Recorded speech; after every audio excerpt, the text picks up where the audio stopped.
Hey everybody, how you doing? So with this video, the reason why this is like a voiceover and a really quick, short video actual of the grave sites and everything else is because I had a security guard who was watching me. The places were locked down. I was just simply asking if it was locked down due to COVID or security reasons or whatever. He said he can open it up for me and then notice a YouTube tattoo on my hand, and told me that it's a private cemetery and I can't do videos. I could do still pictures and that's it. And so he was around. He was followed me to the Judy Garland, unlocked the Judy Garland, let me walk in, and then also the other places as well. So in this video you will see a lot of still pictures, not very many of the actual video part. I will show video parts to show that I really was there, but let's go ahead and get on with this. In this video, we're talking about a few different Wizard of Oz people. Victor Fleming and Judy Garland, as well as I'm going to show you the Toto the dog's actual memorial. And I couldn't do much talking with that either because there was lots and lots of funerals going on at this time. And I tried to go back a couple of times since then to do it, and I can't. It's always funerals. This pandemic has really packed in the cemeteries with people in a very, very sad situation. So those are the few things that we're going to talk about in this video, and I'm going to show you this different stuff. So first, let's talk about Judy Garland. 50 years after Judy Garland's death, it still remains one of the most beloved and icon stars of American cinema. I mean, she was and still is like something. She set the bar. She really did. She was very beautiful, wonderful actress. She just, in the golden era, my opinion, definitely the best, or at least one of the best. But yet, while she brought joy to so many films like, The Wizard of Oz and A Star Was Born, Judy in real life, she actually suffered with a lot of, tribulations. She was filled with them, along with her well-known struggles with depression and substance abuse. Judy Garland spent most of her entire life in search of true love. She had 5 husbands.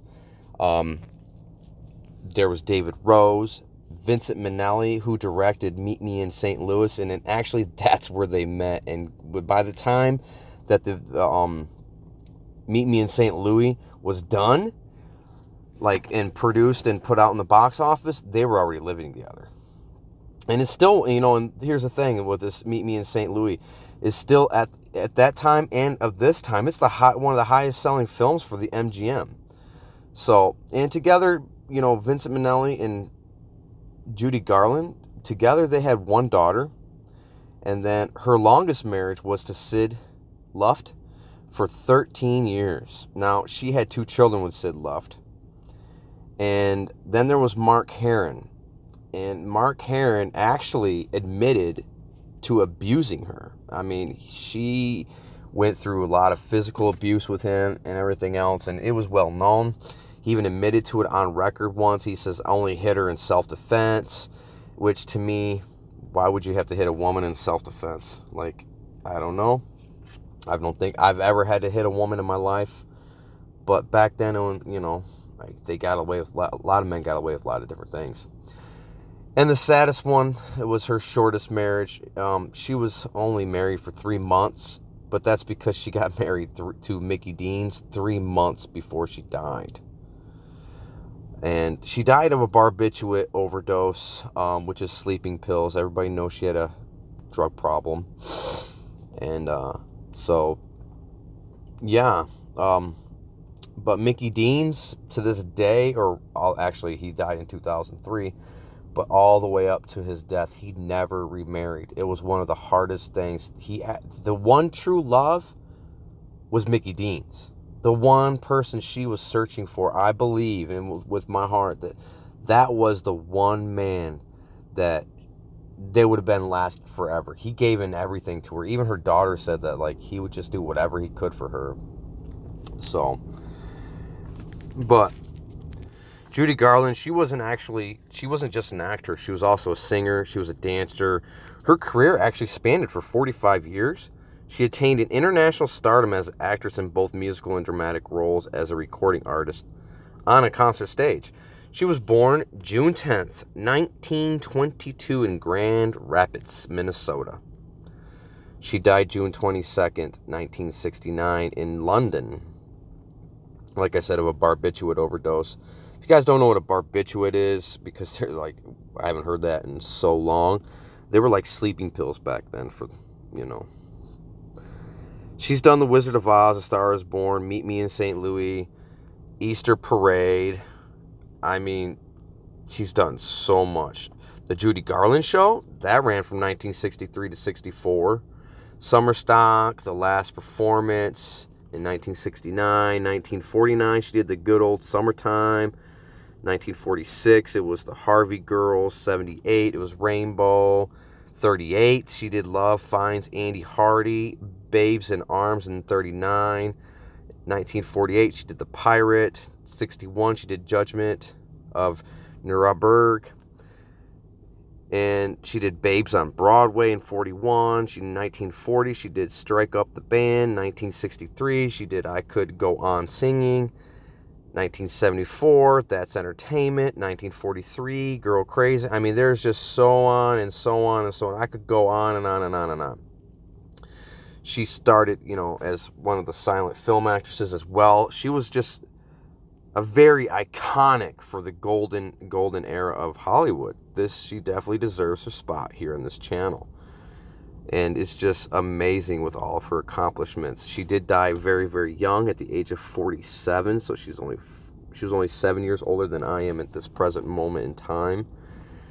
And it's just really sad. But everybody knows her as Dorothy in The Wizard of Oz. But Judy Garland is one of the best, like I keep saying. And I know I said it and I know I keep saying it. One of the best actresses of all times. And now we'll have to move on to Victor Fleming. Now, you guys might not know. We're like, who is Victor Fleming? And the funny thing is, even the security guard there didn't even know who Victor Fleming was. He just like, who is this guy? And I finally told him. I said, this guy right here directed Wizard of Oz. He directed Gone with the Wind. At the same year, I believe it was 1939 when those were being directed. But he was the director the same year. Gone with the Wind and Wizard of Oz. And Wizard of Oz was that movie is so iconic because it wasn't just black and white then color, and because that's what they wanted to do, and it was just to change things up. I mean, yes, it was that as well, but there was no color before then. So they shot some of the film in black and white, and then color came out and they shot the rest in color, and it's just amazing how they did it, and that's what made it so well. There was no other color films before then. So this was a very breaking moment for Hollywood when it came to Wizard of Oz. Gone with the Wind is very awesome too. It's a very classic. People to this day have heard this, and these are almost 100 years old films. So, Victor Fleming.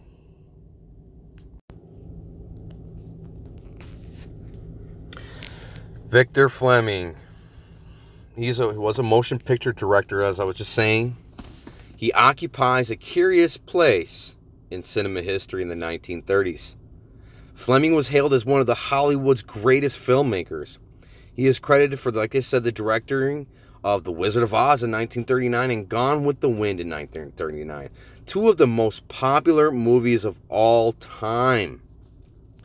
He went on to win a Best Director Academy Award for the latter, yet he has been largely ignored by critics and historians, and his name has long been forgotten by the public. Like I was just saying, that even, like the security guard, I can't believe it. Just totally forgot. He was born in Pasadena, California, a former auto mechanic and a portrait photographer. Before he was even started doing any directing, this man worked on cars. he took just regular photography. He baffled his way into a job as a cinemaman at the Flying A studio in 1911. Then he frequently worked with director Alan Dwan and star Douglas Fairbanks. Upon America's entry into World War I, he joined the Intelligence Bureau's photography section and accompanied President Wilson to Europe as chief cinematographer. What an accomplishment. People have forgot about him. Making his directing debut in 1919, he was under contract by Paramount during the 1920s and joined MGM in 1932. Fleming developed into a superior artisan of the classic Hollywood tradition. His best films are elegantly crafted, stylish, entertaining, and somehow lacking a strong individual stamp. They include Man Trap in 1926, Two Vehicles starring It Girl, Clara Bow, The Way of All Flesh, 1927. One of the Best Picture Oscars nominees, The Virginian, in 1929, which, by the way, Judy Garland also was in that, which made Gary Cooper a star. The Red Dust in 1932 with its sensational teaming of Clark Gable and Jean Harlow. Bombshell, 1933. A Wicked Sapphire in the film business, The Splendid Liberty adaptations. Treasure Island in 1934. Captain Courageous, 37. Test Pilot, 38. Of course, we know The Wizard of Oz. And so on. I can just keep going on and on and on of all the wonderful films, including Dr. Jekyll and Mr. Hyde. He did Dr. Jekyll and Mr. Hyde in 1941. I mean, who hasn't heard of that one? Joan of Arc in 1948. That was also one of his films. You know, and like I said, I could just keep going on and on and on. This man raised the bar, set the bar in Hollywood. And, you know, Joan of Arc worked with this man. He's worked with so many people and made so many stars with his films. I mean, someday, I'm telling you, someday someone's going to bring up Victor Fleming and what he meant to movies. I'm telling you this. He has meant a lot to movies, and that someday is now. That man, Victor Fleming, needs to be recognized. He was born February 23rd in 1889, like I said, in Pasadena, California. He died January 6th of 1949 at the age of 59 in Cottonwood, Arizona. And as you guys see, here is where he lays to rest. One of the things I forgot to mention earlier about the Judy Garland is that when she was originally laid to rest, she was laid to rest in New York.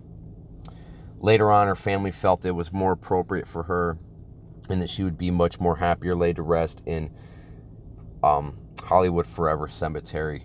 And that's also where the director, Victor Fleming, is, and the monument of Toto is also there.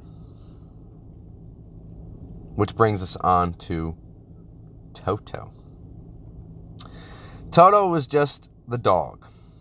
He was a dog for acting, of course. He wasn't a real person in a dog costume. That was Toto the dog in the movie Gone with the Wind. He was an animal actor. He was I always have a hard time pronouncing this, so I'm just going to say he was a terrier, originally named Terry. She was abandoned by her original owners at Carl Spitz Hollywood Dog Training School. Spitz kept the dog himself, training her with his pioneering technique, hand signals, and in 1934, the trainer took her to her first audition where she won a role in Bright Eyes in 1934. It was a Shirley Temple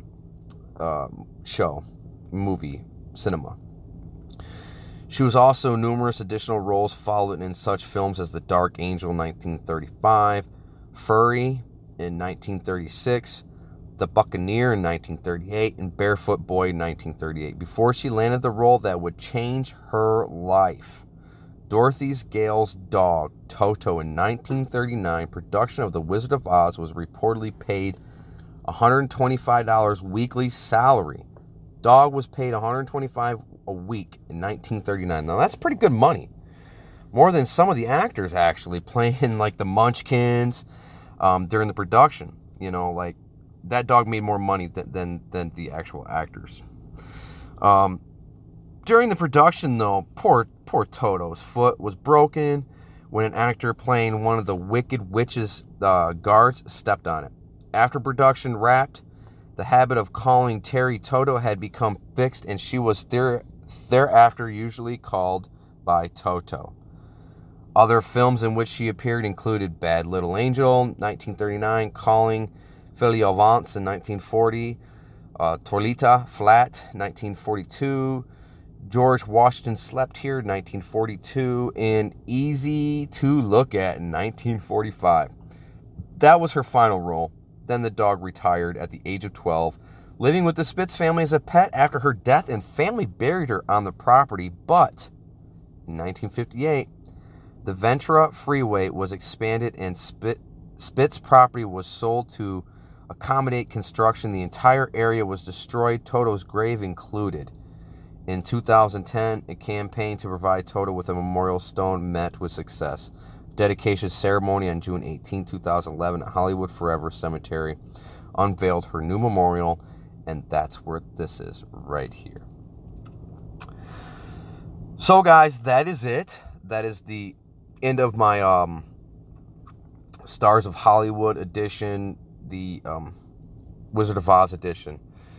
If you haven't, please subscribe. Leave a comment. Let me know what you guys think. Like it, subscribe it, leave a comment, please. And if you want to constantly get all of my videos, hit that bell, click all. That will make sure that you get all the notifications. Thank you so much for watching this, and I appreciate you. Have a nice time.